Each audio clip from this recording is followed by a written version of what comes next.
So my question to you is, the Chinese have got combined arms group. They have also integrated the air defense system. So is this IBG a response to that development, sir? See, Kartikeya, not necessarily. Change is constant. This reconfiguration is a necessity, primarily keeping in view how we are able to react.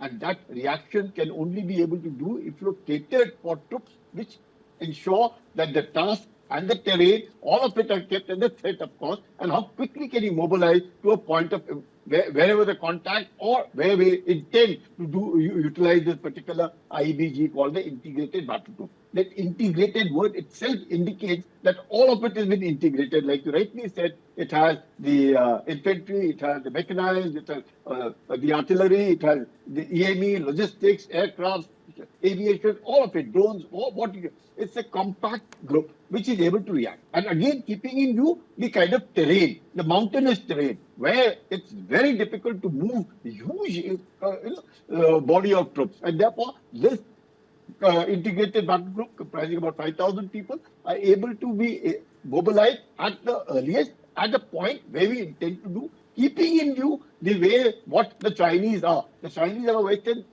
theater now. They obviously have integrated themselves. So we have also decided that we must be able to integrate. Nothing much changes on ground of the troops that are deployed. But yes, these IBGs are one which can be able to contact, keeping in view the task in mind. Okay. It is with that in mind that we need an integrated battle group, and therefore in mountains, especially in mountains, it's very difficult to mobilize. It's very difficult to get to it. And if you have a small, compact, ready-made, why not utilize it? Yeah. Okay. General Kocha, is it about the speed? Is it about getting all the components together? What operational purpose will these IBGs achieve fluently? Put it in the larger context of the restructuring which is taking place within the Indian Army, whether it's Agniveer, Rudra, Bhairav, so that the people can make a sense of the larger stream that is flowing in Indian Army today.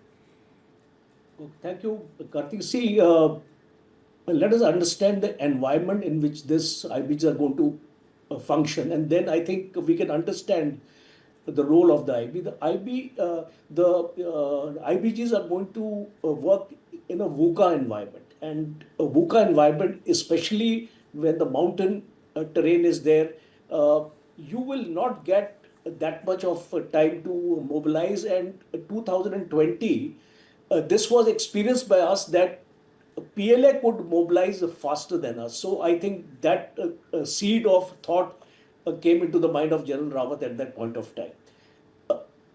Second is the UDA cycle.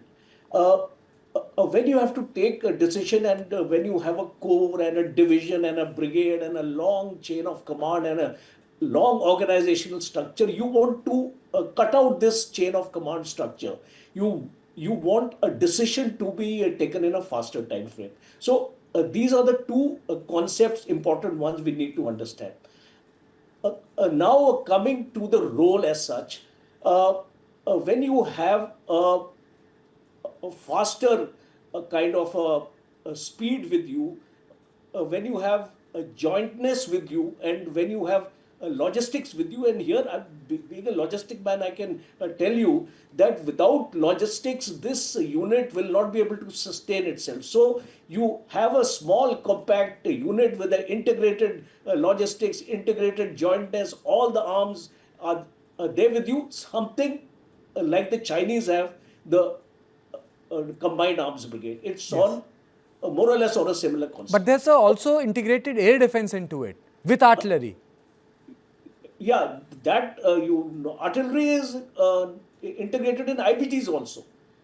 You have a RT regiment, you have a squadron of armored also. Because but not air defense. Not air defense. See, so far things are classified. So far the entire information of IBG has not actually come out. So once we see the declassification of this, possibly we can discuss this on the national TV. So one important aspect is preemptive forward deployment, a rapid occupation of a critical terrain, because here the concept of the IBG is that we don't have to go deep into the enemy territory, even about 6 to 8 kilometers ingress, and you hold ground there. And also, both offensive as well as defensive operations, something like a shallow, localized offensive operations can also be done.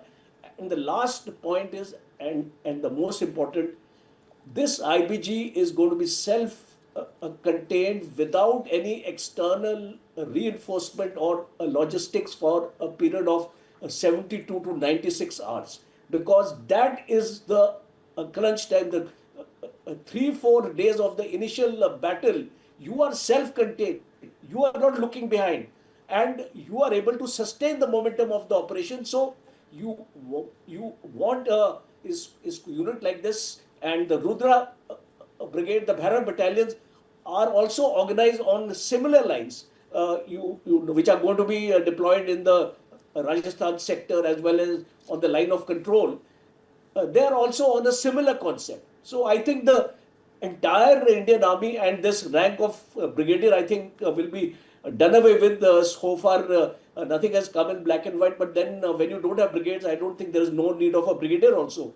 So you are going to have these kind of concept, Okay. and I think that is the need of the hour. Okay. Because unless you have this kind of a force available with you, you will not be able to dictate the terms with your adversary. Okay. General Kulkarni, is this part of that reform mode that has been in conversation, lighter, leaner, in terms of pension reforms that the government has carried out, it became debatable, Agniveer. But, the concept like Rudra, Bhairav, they're all new to the people.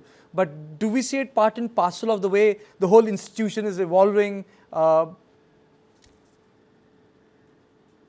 absolutely. Kartikeya, much that, in the civil world, it may be something new with names and all. Most of it is being already tried out. Most of it is we are all prepared.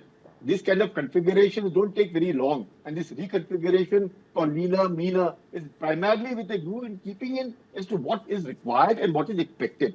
If we are building so much of infrastructure, we're building roads, we're building tunnels, we're able to mobilize so fast. And if you're able to mobilize with a complete team intact, not looking back at all for a task that has been given to it, why not? So all of it is generally done. But yes, now giving it a name, giving it a task, keeping in view with the threat, keeping in view with the terrain, all of it, the way they will be equipped would be based on the terrain. Because the ones in the deserts will be equipped differently. Ones in mountains will be equipped differently. Each one of them would have their own requirements of self-contained, how long they would need to be self-contained, and keeping that. So therefore, anyone in serving there, and as you rightly said, post-strike corps are there, when anything being deployed subsequently is a much later thing. But immediate impact, wherever you are required to be, these are already trained. And rightly said, under a major general, 5,000 people, perfectly fine. I think these are all lighter, meaner, and very agile group which can react, act, and the infrastructure being created is with that purpose, so that mobilization is done.